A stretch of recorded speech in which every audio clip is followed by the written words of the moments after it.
শিল্প সমৃদ্ধ প্রাচীন সভ্যতার দেশ ইতালি। দেশটির কৃষি, শিল্প ও পর্যটন ক্ষেত্রে প্রতি বছর প্রয়োজন হয় লাখ লাখ নতুন শ্রমিক। এদের একটি বিশাল অংশ নেওয়া হয় বিদেশ থেকে। 2026 থেকে 2028 সাল এই 3 বছরে বিশ্বের বিভিন্ন দেশ থেকে 4,97,550 জন শ্রমিক নেওয়ার ঘোষণা দেয় ইতালীয় সরকার। এই প্রক্রিয়ায় 2026 সালে 1,64,850 জন শ্রমিকের কোটা নির্ধারণ করে দেশটির সরকার।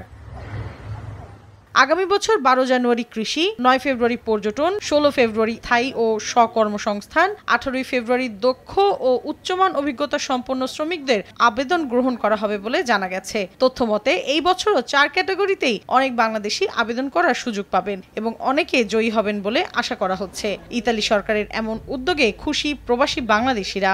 আমি মনে করি নতুন করে যারা আসতেছেন বা আসবেন তারা সতর্কতা অবলম্বন করবেন এবং লেনদেনের ক্ষেত্রে সাবধানতা অবলম্বন করবেন। অসাধু ব্যবসায়ীদের খপ্পরে পড়ে অনেকেই অনেক কিছু বিসর্জন দিতে হয়েছে, অনেকে এখনো ভিসার জন্য অপেক্ষা করছে দেশে।